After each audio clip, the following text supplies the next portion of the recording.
Good morning students. प्रज्ञा विद्यालय की तरफ से ऑनलाइन क्लासेस में आपका स्वागत है। आज हम 8th क्लास का सामाजिक विज्ञान भूगोल जिसमें हम जो कर रहे हैं उसका लेसन 3 खनिज एवं शक्ति संसाधन जो हम पीछे डिस्कस कर चुके हैं लेसन के बारे में। लेक्चर नंबर है हमारा 13। इसका आज हम क्या करें, एक्सरसाइज हम अभ्यास करेंगे। इसका अभ्यास एक्सरसाइज के जो क्वेश्चन आंसर हैं, पिछले जो वीडियोज हैं उनमें हमने क्या किया है, खनिज संसाधन क्या होते हैं, उनके प्रकार, शक्ति संसाधन किसे कहते हैं, उनके प्रकार, साथ साथ हमने कुछ क्वेश्चंस भी डिस्कस किए हैं।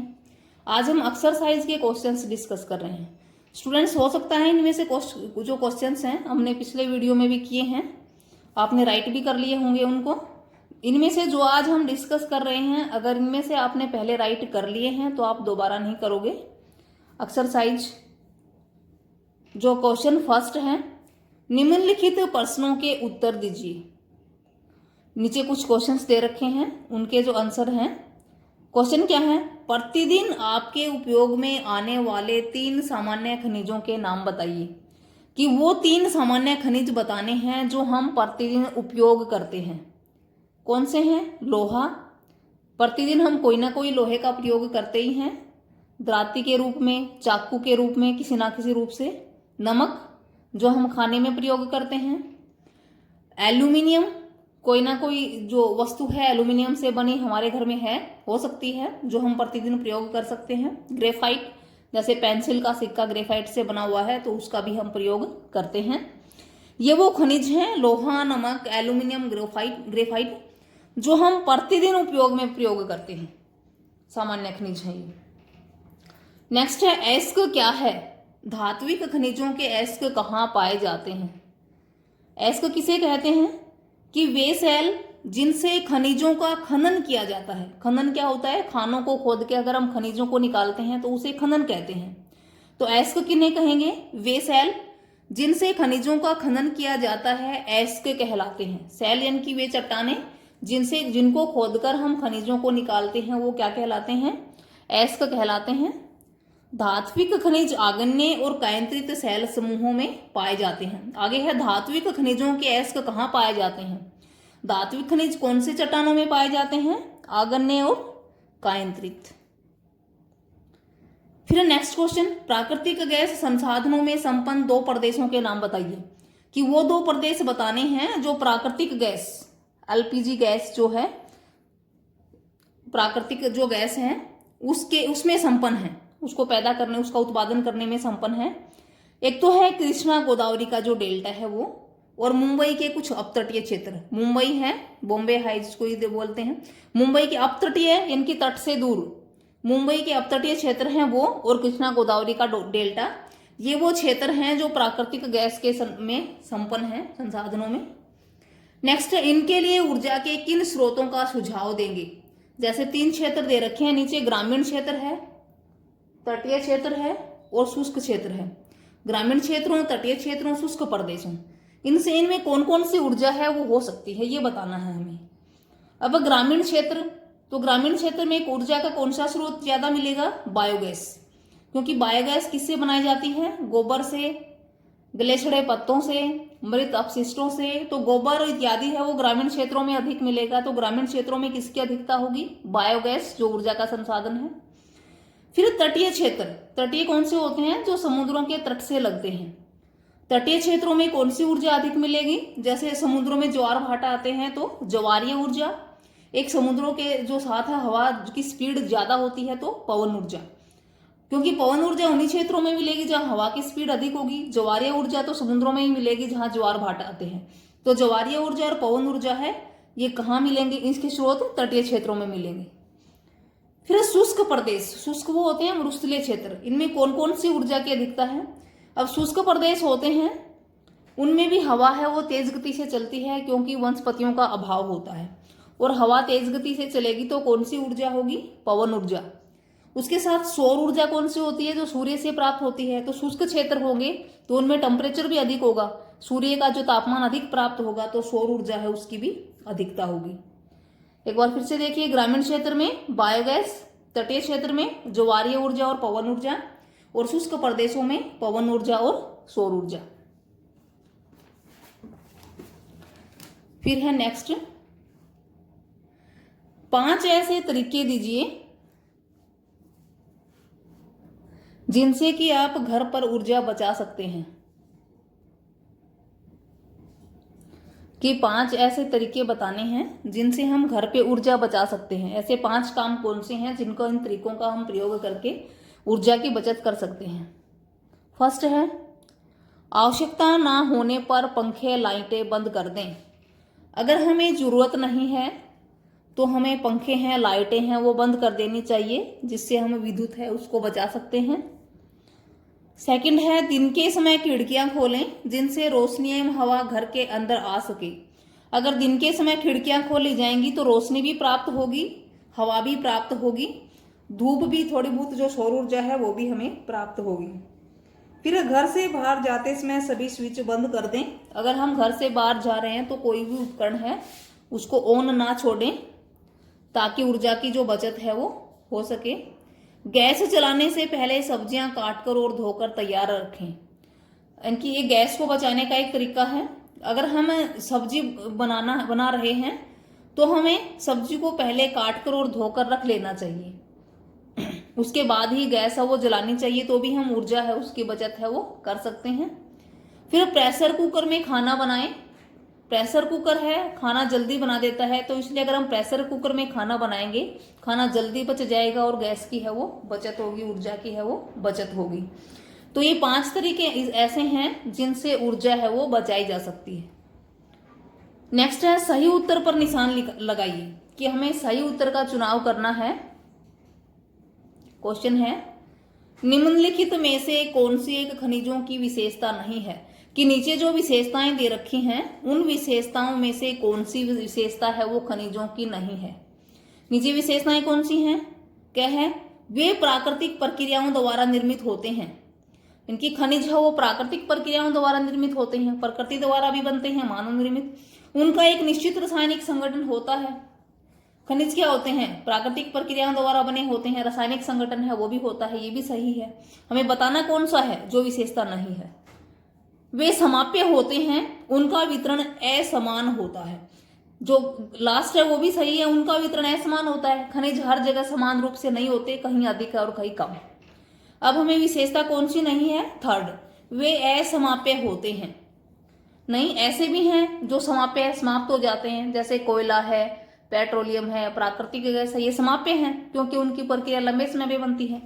तो ये जो विशेषता नहीं है, खनिज दोनों ही प्रकार के होते हैं, समाप्य भी होते हैं और असमाप्य भी होते हैं। नेक्स्ट है, निम्नलिखित में से कौन सा अभ्रक का उत्पादक नहीं है।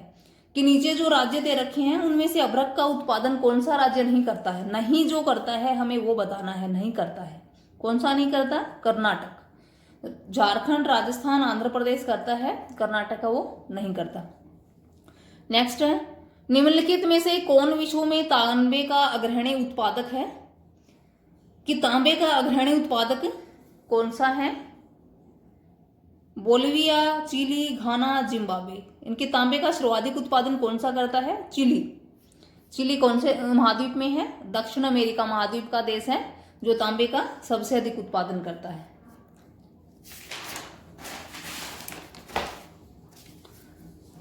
फिर नेक्स्ट, निम्नलिखित प्रक्रियाओं में से कौन सी आपके रसोई घर में द्रवित पेट्रोलियम गैस को संरक्षित नहीं करेगी। द्रवित पेट्रोलियम गैस कौन सी है? एलपीजी गैस, जो हम सिलेंडर में प्रयोग करते हैं। तो अगर हम जो नीचे जो तरीके दे रखे हैं, नीचे जो प्रक्रियाएं दे रखी हैं, उनमें से हमें वो बतानी है जिससे एलपीजी गैस है उसकी सुरक्षा नहीं हो, संरक्षित ना हो। फर्स्ट है, पकाने से पहले दाल को कुछ समय के लिए भिगोना। अगर हम पकाने से पहले दाल को कुछ समय के लिए भिगोते हैं तो दाल जल्दी गल जाएगी, और अगर दाल जल्दी गल जाएगी तो एलपीजी गैस है उसकी सुरक्षा होगी, संरक्षित होगी। तो ये नहीं होगा क्योंकि हमें तो वो बताना है जिसमें संरक्षित नहीं होगी। फिर अब प्रेशर कुकर में खाना पकाना। अगर हम प्रेशर कुकर में खाना पकाएंगे तो भी जल्दी पक जाएगा, जल्दी पकेगा तो इससे भी एलपीजी गैस है वो बचेगी, तो ये भी नहीं हो सकता। उसके बाद पकाने के लिए गैस जलाने से पूर्व सब्जी को काट लेना। अगर हम पहले सब्जी काट लेते हैं सब्जी को पकाने से पहले, और गैस बाद में जलाते हैं तो भी एलपीजी गैस है वो सुरक्षित होती है। तो ये तीनों ही नहीं होंगे, तीनों में एलपीजी गैस की सुरक्षा होती है, संरक्षित होती है। हमें बताना कौन सा है जिसमें नहीं होती है। नेक्स्ट क्या है, खुली कढ़ाई में कम ज्वाला कर भोजन पकाना। अगर कढ़ाई खुली है, कम ज्वाला यानी कि जो आंच है वो कम है, तो भोजन है वो देर से पकेगा। एक तो खुली कढ़ाई है, जो भाप है वो उड़ जाएंगी, और एक जो ज्वाला है, आग की जो आंच है वो भी कम है, तो भोजन देर से पकेगा। अगर भोजन देर से पकेगा तो एलपीजी गैस है उसकी ज्यादा खपत होगी, तो ज्यादा खपत होगी तो संरक्षित नहीं हो पाएगी। तो कौन सा ऑप्शन आएगा, घ। फिर नेक्स्ट क्वेश्चन, कारण बताइए। कुछ क्वेश्चंस हैं उनके हमें कारण बताने हैं। बड़े बांधों के निर्माण के पूर्व पर्यावरणीय पहलुओं को ध्यानपूर्वक देखना चाहिए। ये कहता है कि अगर हम बड़े बांध बनाते हैं तो हमें उसके साथ पर्यावरणीय पहलुओं पर, अगर हम बड़े बांध बनाएंगे तो पर्यावरण पे क्या प्रभाव पड़ेगा, क्या इन बातों को हमें ध्यानपूर्वक देखना चाहिए, क्या कारण है, क्यों देखना चाहिए। आंसर है कि बड़े बांधों के निर्माण से पर्यावरण को काफी नुकसान पहुंचता है। कि अगर हम बड़े बांध बनाते हैं तो पर्यावरण को कई प्रकार की हानियां होती हैं। बड़े पैमाने पर वनों को साफ कर दिया जाता है। क्या क्या हानियां होंगी, जहां पे हम बांध बनाएंगे वहां पे हम वनों को साफ कर देंगे। अगर वनों को साफ कर देंगे तो जो जीव जंतु हैं, वन्य जीव हैं, वो भी प्रभावित होते हैं। बांध नदियों को दो टुकड़ों में बांट देते हैं। नदी के बीच में हमने बांध बना दिया तो नदी दो टुकड़ों में बट जाएगी, जिससे अंडे देने की ऋतु में जलीय जीवों का नदियों में स्थानांतरण है वो अवरुद्ध हो जाएगा। अब नदियों में रहने वाले जीव हैं वो भी एक स्थान से दूसरे स्थान पे नहीं जा पाएंगे, क्योंकि नदी है, इस पे हमने बांध बना दिया तो इसका दो भागों में बट गया। ये इधर के जीव हैं वो इधर ही रहेंगे, इधर के हैं वो इधर ही रहेंगे, तो उनका स्थानांतरण है वो भी अवरुद्ध हो जाएगा। तो इस तरह की जो हानियां होती हैं कि वनों को साफ कर दिया जाता है, बांध नदियों को दो टुकड़ों में बांट देता है। वनों को साफ करने से वन्य जीव है उनके आवास है वो नष्ट हो जाते हैं। जलीय जीव है उनका भी स्थानांतरण होता है, स्थान बदलना, एक स्थान से दूसरे स्थान पे जाना है वो अवरुद्ध हो जाता है, अवरुद्ध होता है, रुक जाता है। तो इस तरह की समस्याएं आती हैं। इसलिए हमें बड़े बांधों के निर्माण से पहले हमें ये बातें ध्यान में रख लेनी चाहिए कि अगर हम यहाँ पे बांध का निर्माण करेंगे तो कौन कौन सी पर्यावरणीय समस्याएं आएंगी या फिर नहीं। नेक्स्ट क्वेश्चन है, अधिकांश उद्योग कोयला खानों के पास केंद्रित होते हैं। कि ज्यादातर जो उद्योग हैं वो कोयला खानों के पास ही होते हैं। क्यों? क्योंकि कोयला एक भारी कच्चा माल है जिसके परिवहन में काफी खर्चा आता है और कोयले की काफी बर्बादी होती है। यानी कि ज्यादातर उद्योग कोयला खानों के पास क्यों केंद्रित होते हैं? क्योंकि कोयला भारी है, भारी होता है कच्चा माल, और अगर हम ज्यादा दूर से इसको लेके आएंगे तो जो परिवहन लागत होगी, जो परिवहन का खर्चा होगा वो ज्यादा आएगा, और कोयले की काफी बर्बादी है वो भी हो जाएगी। और अगर हमने कोयला खानों के पास उद्योग बना लिया है तो हमारी परिवहन लागत कम आएगी और कोयले की बर्बादी भी नहीं होगी। तो इसलिए ज्यादातर उद्योग कोयला खानों के पास ही लगाए जाते हैं। नेक्स्ट है, पेट्रोलियम को काला सोना कहा जाता है। क्या कारण है कि पेट्रोलियम को काला सोना कहा जाता है? आंसर, क्योंकि यह बहुत अधिक मूल्यवान है, मूल्यवान, कीमती। परिवहन तंत्र पेट्रोलियम के विभिन्न उत्पादों पर निर्भर है। कौन कौन से उत्पाद बनाने के लिए पेट्रोलियम पर निर्भर है? पेट्रोल, डीजल जो परिवहन में यूज होते हैं, ये सब उत्पाद पेट्रोलियम से ही प्राप्त होते हैं। इसलिए पेट्रोलियम को काला सोना कहा जाता है। कि जितने भी उत्पाद हैं, पेट्रोल है, डीजल है, मिट्टी का तेल है, स्नेहक है, इन सब के लिए हम पेट्रोलियम पर निर्भर करते हैं। इसलिए पेट्रोलियम को काला सोना कहा जाता है, ये बहुत ही कीमती है। नेक्स्ट है, आखनन पर्यावरणीय चिंता का विषय हो सकता है। आखनन होता है खनन, लगातार खनन करना, खनिज निकालना, खुदाई करना। क्या पर्यावरणीय चिंता का विषय है?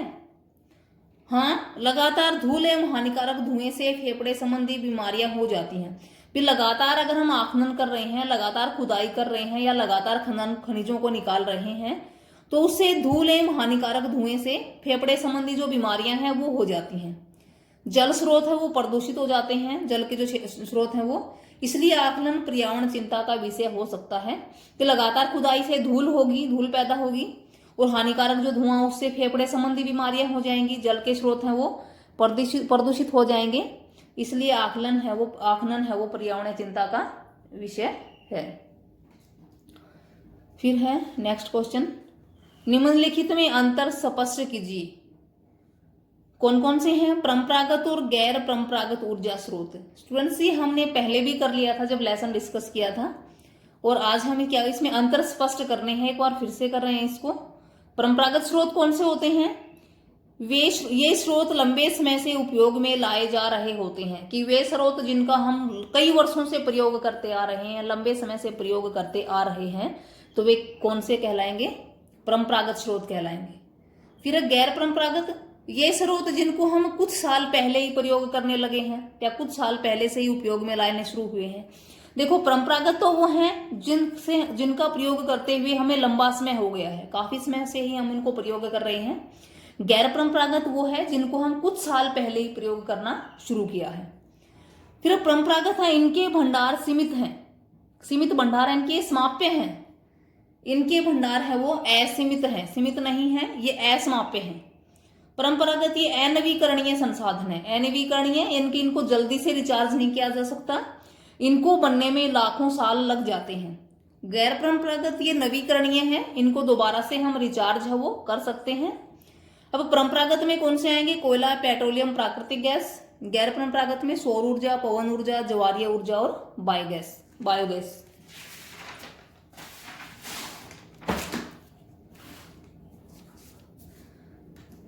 उसके बाद है नेक्स्ट बायोगैस और प्राकृतिक गैस। बायोगैस और प्राकृतिक गैस में अंतर स्पष्ट करना है। बायोगैस क्या है? यह मानव निर्मित संसाधन है, कि बायोगैस है वो मानव निर्मित है। एलपीजी गैस प्राकृतिक, यह प्राकृतिक संसाधन है, इनकी बायोगैस तो मानव पैदा करता है, प्राकृतिक गैस प्रकृति द्वारा पैदा होती है। फिर बायोगैस, इसका उत्पादन जैविक अपशिष्ट जैसे मृत पौधे एवं जीव जंतुओं से होता है, कि बायोगैस किससे बनती है? मृत पौधों और जीव जंतुओं से बनती है। प्राकृतिक गैस, इसका प्रयोग घरेलू वाणिज्यिक ईंधन के रूप में किया जाता है। नहीं, यह पेट्रोलियम निक्षेपों के साथ पाई जाती है। देखो एक बार फिर से देखो, बायोगैस मानव निर्मित संसाधन है, यह प्राकृतिक संसाधन है। ये किससे बनती है? जैविक अपशिष्टों से, जैसे मृत पौधे और जीव जंतुओं से। और ये कहाँ पाई जाती है? पेट्रोलियम निक्षेपों के साथ, कि जहां पे पेट्रोलियम पाया जाता है उसी के साथ प्राकृतिक गैस है वो पाई जाती है। फिर बायोगैस का प्रयोग, यह गैस खाना पकाने और विद्युत पैदा करने में का सर्वोत्तम ईंधन है। प्राकृतिक गैस, इसका भी हम घरेलू यूज में करते हैं, घरेलू में प्रयोग करते हैं, वाणिज्यिक ईंधन के रूप में भी इसका प्रयोग है वो किया जाता है। फिर है नेक्स्ट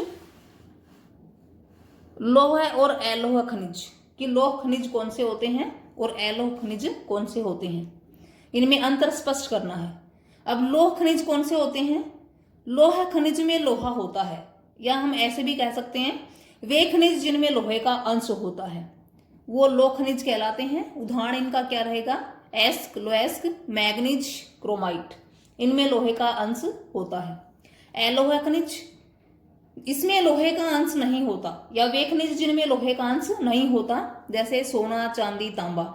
देखो है तो ये दोनों धात्विक खनिज, दोनों ही धात्विक हैं, लेकिन ये लोह धात्विक हैं, ये अलोह धात्विक हैं, क्योंकि इनमें लोहा भी शामिल होता है और इनमें लोहा शामिल नहीं होता। सोना, चांदी, तांबा, इनमें लोहा है शामिल है वो नहीं होता है। उसके बाद है नेक्स्ट धात्विक और अधात्विक खनिज, इन दोनों में हमें डिफरेंस बताना है। धात्विक खनिज और अधात्विक खनिज कौन से होते हैं?